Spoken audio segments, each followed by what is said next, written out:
Welcome to my channel, the Blograna Blog. So it's been a long time since the last upload of my video. That was the preview of the Champions League final. Again, it was between Arsenal and Barcelona. So a lot has happened since then, and I know I haven't covered much. There's so many departures and one arrival for the club, and there's also the Euros going on now. So yeah, I haven't been able to cover all those. So yeah, I will cover all of them. Don't worry, because after Euros there is some time. So I will post videos regarding the situation at Barca, the outgoings and the incomings. So what next, what forward, what about Pere and all the stuff. So the videos regarding those situations will come accordingly. But for now, the focus is on Euros. And yes, I should have uploaded some videos regarding preview for the matches and stuff, but I had some work to do, so I couldn't do it. But now I'm free. From now on, I will be able to post videos consistent. So that being said, let's get right into it. So speaking of Euros, now then there are four teams now, and we are gonna focus on two teams. So the semi-final between Germany and Spain in Euros 2025. So let's talk about Spain first. Spain's route to the semi-final has been quite straightforward. Like, this is the route you would expect your team to be. Like, this is the route you would expect your team to have. Deeper into the tournament. So far so good. So couldn't have expected much more. Maybe few more goals against Switzerland would have been better, or a couple goals in the first half would have been better. Other than that, yeah, can't complain much. And so yeah, it's pretty straightforward. The first game against Portugal was very easy, 5-0 win. And yeah, we knew. I mean, while I was watching, I knew the game was over like in 8 minutes. So that was there. I mean, Portugal had already been destroyed in the Nations League, not just by Spain, but also by Belgium and England. So that was a no contest. But Portugal had been a great team until then. Until the Nations League, they had been a great team. They were pretty consistent in their results. They were a very tough, difficult team to play against. I mean, Portugal did drew with England in the first Nations League. They were good until that game. I think they even went to Belgium and beat Belgium 1-0. So they were great until then. After they met Spain, I don't know what happened to them. They just got destroyed. And Kika also got injured. But if you tell me that a team's fortune lies in the hands or in the legs of a 21 or 22-year-old Kika Nasser, then I don't know what your team is about. And it's not like Portugal are a very weak team or something. They have a great lot of talent coming through. So you can't just say they are a very small country and that's why they are quite a big country with a lot of talent. So that doesn't make any sense. But anyway, so the Nations League group and the Euros group for Spain, there's this one difference. Instead of England, it was Italy, otherwise it's the same. So they beat Portugal very easy. And the second game was against Belgium, and it was 2-2. I expected a 3-2 game, just like in the Nations League, but Spain were like, you know what, this is it, let's go on. And that was great. And that was beautiful because what I liked in that Belgium game was, yes, it was 2-2. Belgium were a difficult side to play against. And I don't know, like, most of the narrative again of the Belgium game was like Spain were weak in defense. Like I don't know, especially the English media, they say that Spain's defense is sus because the Belgium scored 2. Like, didn't England lose to Belgium? Didn't England eat 3 goals against Belgium? Didn't they lose 3-2 to Belgium in the Nations League? Like, I don't understand what's this fuss about Spain's defense being sus, but England's defense is somehow the paragon of women's football. I don't understand, honestly. But anyway, but that's what Belgium do. They're very good at counter-attacking football. Even in the first game of the Nations League, they almost beat Spain. They were leading 2-0. It's not like Spain's defense is sus. Belgium's attack is very good. So that didn't make any sense. But anyway, I digress. So it was 2-2 at one point. But what I liked was the immediate response. Because in the Portugal game, they were ahead all the time, so no problem. In the Belgian game, whenever they took the lead, Belgium picked them back right away. So it was 2-2, and the moment it was 2-2, 3 minutes, yeah, it is around 2 to 3 minutes as the score goes. That is beautiful to watch. Like the mentality, the what do you say? Like now, what will you do? It's okay. It's all fair and good when you're leading, but when other team actually fights back, what do you do? Okay, you fight back. You score four more goals, and that's what happened. Yeah, Belgium had couple more chances. Maybe they could have scored two more, but Spain could have scored two more. It could have been what 8-4, something like that. So either way, it's a very high scoring game, pretty fun game. So that was that. So Belgium actually put on a great fight, but Spain, the quality showed through, the intensity showed through. So that was a great game, and so that was that. So it was what you would expect. You saw the Nations League, you saw how Spain fared against both those teams, and that is how they played. So fair enough. And third game was Italy. Italy was kind of an unknown because they hadn't played Italy, not, but they did play Italy not too long ago, but still they didn't play in the Nations League, so it is not that recent. So the last time they played, it was in I don't know if it's a friendly or a qualifier game, European qualifier game, but they did play Italy and it was 1-1, and maybe it's a friendly, I'm not sure. And the game before they lost 1-0, so Italy are lucky side. So the third game was important because if Italy had won, they would have been first place. So it did have a stake, but not as bad as England, Sweden, Germany, let's say. So Italy took the lead. I was not surprised because Italy played really well. And after that, Spain actually got into the game and then they scored the goal. Again, Italy scored the goal, Spain scored right away. That I like that actually. It's not like they let Italy, you know, frustrate them for a long time and then somehow score. They concede and then they give back right away. So that's a great quality to have, especially in tournament football where anything can happen. So that was good. So they beat Italy 3-1. Although after 2-1, it should have been over long back. Like they had so many chances after that. Like, but they did not convert it. But it didn't matter at the end because Esther somehow came on and scored another one. So she has 4 goals now. And Alexia amazing, 3 goals, 4 assists.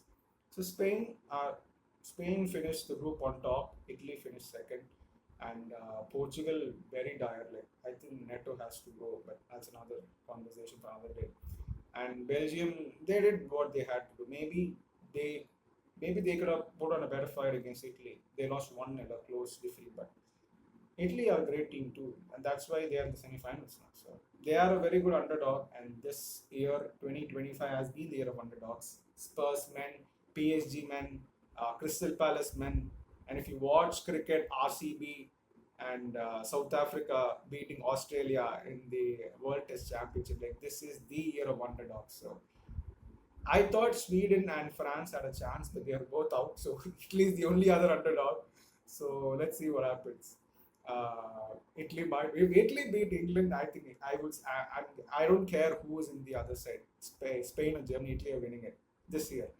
So let's see if England beat Italy, then no, that's different. But if Italy win that game, I don't care. Even if it's Spain, I'm gonna say Italy because this year, even PSG against Chelsea. PSG were the best team. They are only considered 1 goal in the Club World Cup, and they were destroyed by Chelsea, who many thought didn't stand a chance against PSG. So this year has been the year of underdogs. Arsenal women against Barcelona again, another example. So if Italy are in the final, like this is forget. I don't care who is in the other side. Italy are going to win it. So let's say that. Again, I digress. So after that, the quarterfinal was Switzerland, and I expected to be a straightforward game, pretty straightforward. But Switzerland put on a great. They defended with all their might. They gave their all in defense, and Mariona should have scored. Again, the penalty. I don't know what the hell is wrong this year. Like only I, there's a stat that only 50% of the penalties have been scored. I don't know what the fuck is wrong.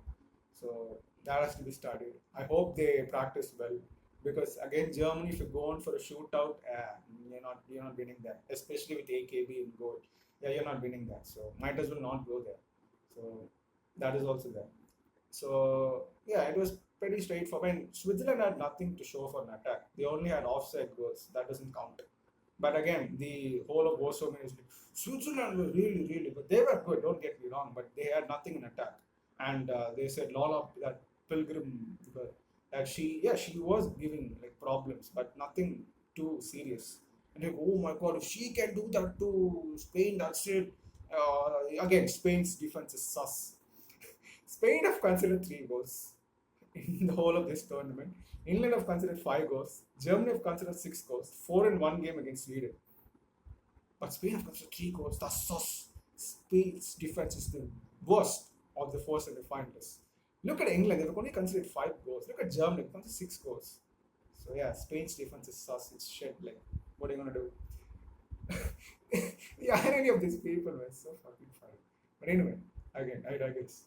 So, where were we? Yeah, Switzerland, they played well. They tried counter-attack, but it didn't work out. So Spain, they were frustrated. It was clearly visible. Like Patry, everybody were visibly frustrated, but they got the goal. I mean, again, they got the goal in the 66th minute, and then Pina another wonder goal. So that was Spain's route to the final. I mean, sorry, semi-final. Not yet. To the semi-final, pretty straightforward. So this is about Spain.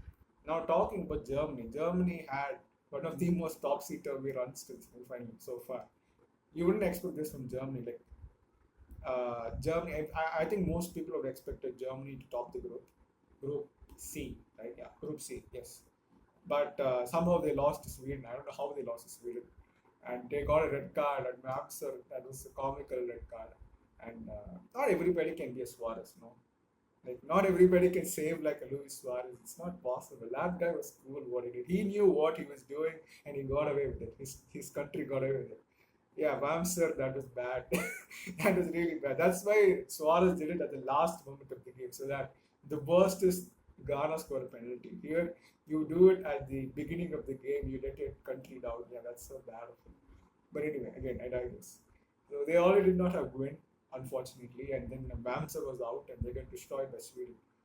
And the narrative is that if not for the red card, Germany would have done well. I don't understand how, because Germany, that goal which Wamser handball, that would have been 3-1.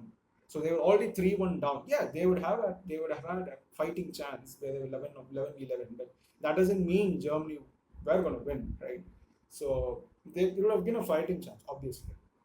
But the narrative that Germany would have won that game had it not been for the red card, that doesn't make any sense, because they were already down 3-1. So again, uh, Sweden actually played well that game, and they beat them fair and square. But again, they went important to Germany. So England, and no, that doesn't matter. And the mood was quite low, and I think Brand or Clara Bull said that we are very bitter, but they will move on. And Christian Wook said, yeah, so that was that. And after that, they had to play France. That was a great game. I actually expected France because of this, not because of France are better or Germany are worse, because of the year of underdogs. I thought, okay, maybe France might have a chance this time. If not this year, when are France finally going to win? I don't know. Like, I thought this year might be the year because of the recent trend I've seen in football, not just in football, but sports in general, of underdogs winning. So I thought maybe France would do it this time. First ever time they're winning. No, it does not happen. So, so again, France, they bottle it. Like Germany, they massive defensive assault they showed. Again, another red card. So again, see, Spain's defense is sus. Germany get 2 red cards in 2 consecutive games against 2 top teams. Their defense is somehow great. It was great after the red card. They conceded no goals in those 107 minutes, which they played with 10 people. That was amazing, don't get me wrong. But again, this narrative that Germany's defense was amazing, that is true. It was amazing those 107 minutes, but they got 2 red cards against 2 top teams in 2 consecutive games. Not that. But no, Spain's defense is sus. Again, I digress. So they got a red card. So that has been Germany's path to the semi-final. That France game, like, but one thing I'll say is Christian Wook, after that Sweden game, he recognized what to do if they do get a red card. Like, if they do get a player sent off, like, that improvisation is pretty good. And the common consensus is that Germany their tactics actually suited them 10v11 versus 11v11, which makes sense. but it's counterintuitive. Like, do you really want to send a player off for your tactics to actually work? Then what are you doing as a coaching staff? It's funny, but it's interesting. So that's the thing. And France, they didn't have so many chances, but they didn't have chances. They didn't convert it. Like, what do you do for 107 minutes? Like, you should have scored at least one goal. And the funniest part is Germany could have won this game in regulation time. Like, how mad is that? They were 10, like they were player down. They got a penalty, and you can miss it. I mean, it's not. I don't know what the hell is wrong with penalties. Sure, goalkeepers have improved, but even if you improve, like the shots are all bad. That's the thing. Most of the shots are bad. Even in the penalty shootouts, England versus Sweden, the shots were really, really bad. Most of them were really, really bad. There was no power. It's mostly towards the center or just towards the left or the right, where the goalkeeper can easily save it. To be really honest, most of the shots were shit. Even Alexia's shot was shit. Okay, let's be real. So I don't know what the hell is going on. They say pressure, like what pressure? Like these are all top players playing for top clubs in top competitions. Like Spain are playing World Cups, England are playing World Cups, Euros. I don't get it. Like they have played in so many high pressure matches. Like they have scored in those matches, not just in penalties, like open play goals, whatever type of goals you want. So this narrative that it's all because of pressure, I don't know. Like that doesn't make any sense to me because they're all top players. They're also sports psychologists. So if it's only about pressure, then something wrong going on behind the scenes. I don't know. I just think they didn't practice properly. What else can I say? Like because the way they shoot the penalties, again, the technique is all very bad, really really bad, and only providing fodder for the trolls on internet. So yeah, they'll have to prepare well. That's what because I think Wook said in I don't know which game he said we're prepared for penalties, and they were prepared for penalties. Germany were prepared for penalties. They did very well in the game against France, so that's why they won it. They were very good, and so yeah, that was the thing. But one thing what was sure is Germany's defensive resolve, the grit, the determination.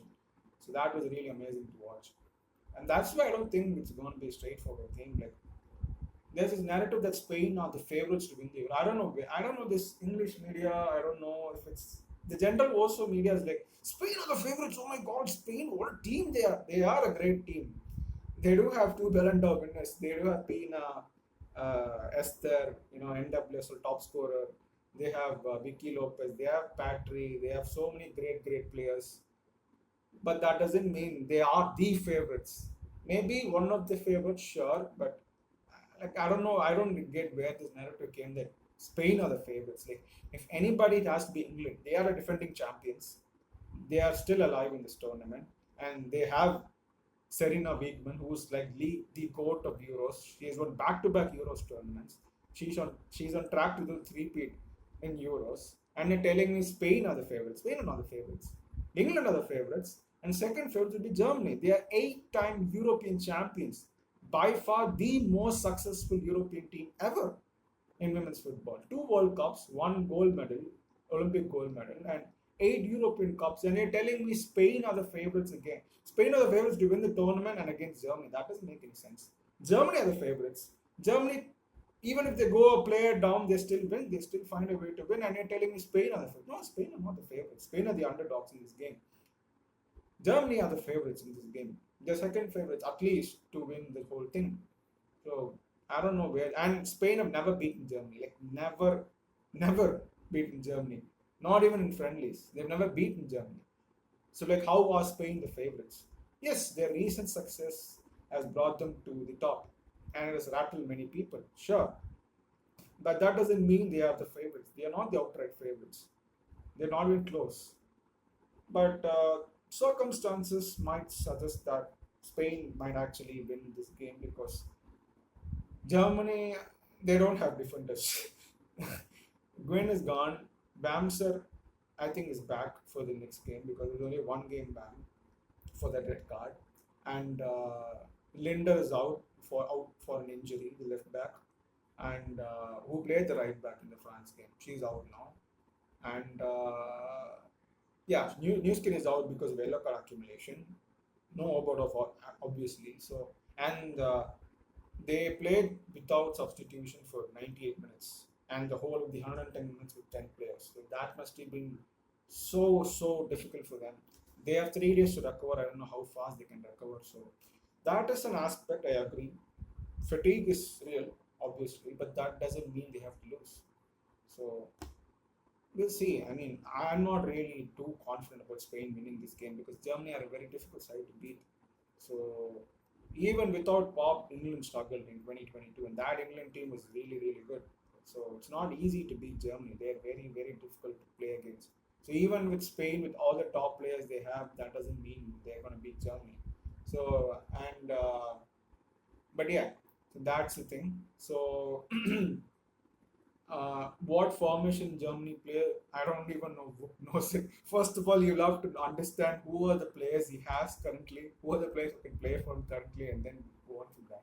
Surely Brand and Bull will play. Maybe Leah Schuler, or maybe Hoffman. I got. There's also the common consensus that Spain's defense will struggle against Hoffman, who is an absolute bully. But the same was said about Myra Ramirez of Chelsea. They said, "Oh God, Ramirez is going to play. She's going to bully Irene Paredes and Mapillion." Mapillion does not play for Spain, but still, she got bullied by Irene Paredes and Mapillion. Mapillion is like so much smaller than it, like Myra. Like Myra is an absolute tank. She got bullied. So we'll see. We'll see. They said the same with the Chelsea game. 180 minutes, Myra Ramirez couldn't do anything. She couldn't do shit. So let's see. And Alexandre is out. Most probably Maria Mendes is going to come. I don't know why people don't rate Maria Mendes. I'm sure Real Madrid fans will say that Maria Mendes actually she's a solid defender. She doesn't have any of caps, but that doesn't mean she's a bad defender. She is a solid defender. So that shouldn't be necessarily a problem. She's a solid defender. So yeah, that's that. Otherwise, I think everybody will be the same. I don't see much difference. Maybe Paraluelo, Pina, maybe one might come in, one might start, or one might come off the bench. But other than that, I don't see much of a difference. So there's that. Other than that, like I don't know, like people were angry at Christian Brook after that Sweden game, and everybody like this guy, like get this guy out of my fucking country, get this guy out of my team. I don't want this guy in my team, and now he has brought them to the semi-final, and we all know our views against Tommy. So, yeah, Book is better than Tommy. But although Tommy did bring on Nathania and Nathania scored against Switzerland, so does that count towards Tommy, or maybe it's just luck, just fluky goal. It's a fluke goal. Tommy didn't do anything. Okay, she just got on Nathania and she scored. You can't credit Tommy with it, right? But if Serena brings in Ageman and Ageman scores, yeah, Serena's great. But if Tommy brings in Athene and Athene scores, yeah, Tommy is just, she's lucky. She doesn't know anything. She doesn't know what she's doing. So she's shit. She's just Jorge Vilda in women's clothing, right? So we'll see. Like, I don't know. I don't know where to stand on Tommy. Like, we'll see. I think this Germany game will show what her, how good she is. Or if she is just an incompetent manager in charge of one of the best teams in the world. We'll see that in the game against Germany. But I don't see how Spain are going to beat Germany because, again, as I said, Germany are a very strong team to play against. They have the mental edge because they've always beaten Spain, even in the recent game.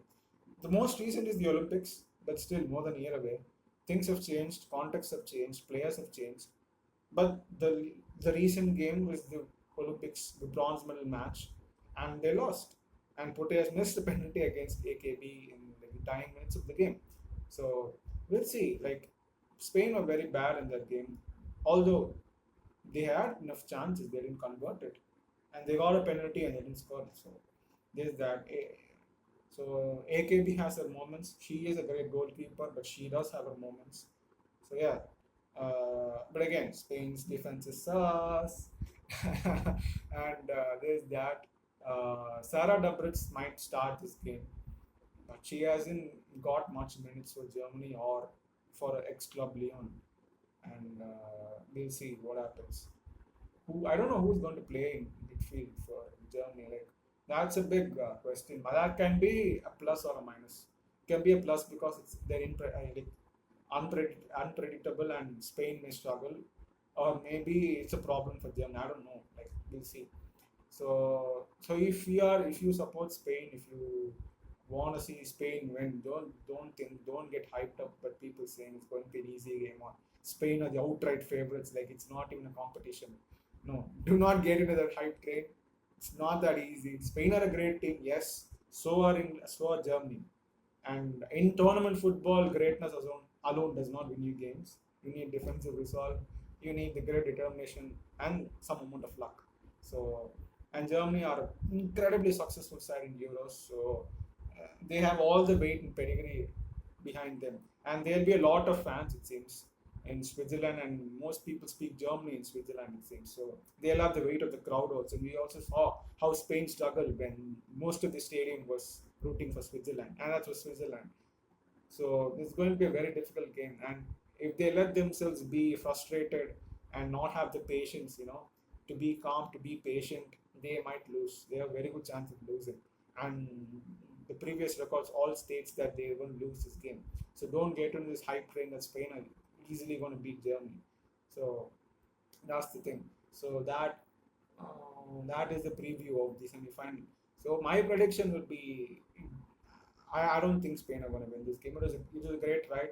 I enjoyed the ride. 3 games, top of the group, and they beat Switzerland, the home team. It's always a great feeling, to beat the home team. Like you are away team, you are in the stadium with the home team. The whole of the fans support the home team, and you beat the home team, and you silence the crowd. That's a great feeling.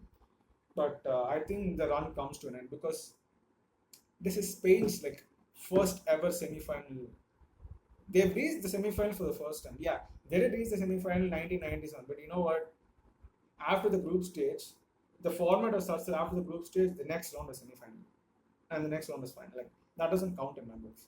So this is the first time in Spain's history they have even reached the semi-final of the Euros. So to expect them to win it just like that, it's not like even with the talent they have, it's not easy. You saw it in the Olympics. That was the first ever Olympics for Spain. The first ever Olympics for Spain. And you saw how difficult it was. They finished only fourth. They did not medal. So it's not going to be easy. So and there's also the added fact that no team which had won the World Cup had won the Olympics. Not even the great US sides of the past or the great German sides of the past had done it. So to expect Spain to have done that was stupid, delusional, and to expect Spain to win this, yeah, that to expect Spain to win this is fine, but to expect Spain to win this because it's going to be easy, like they have the best team, so they should win. No, it doesn't happen like that. So I think Germany will win it 2-1. I don't see Spain winning, so because Spain's defense is sus. But in all fairness, I think Germany will win. I think they just sneak it somehow. They just seem to have the mental edge over Spain. So I think this is not the year for Spain. So Germany will be in the final, and I think they will beat Spain 2-1. So that's my final prediction. And let's see after the game, depending on how it goes, we'll see what happens. And so yeah, that's my preview of the semi-final. And the other semi-final, just a short note on the semi-final, I think England are going to beat Italy. Like it's not even a contest, right? Like they are the reigning European champions. They have the greatest, they have the GOAT Euros manager in Serie A. Like they're going to beat Italy. Like it's not even close. They're going to beat Italy 3-0. Like who are we kidding? But England fans will be like, oh, you're so afraid. Oh, no, they don't have to be afraid of anything. They're going to beat Italy. Like Spain beat Italy 3-1.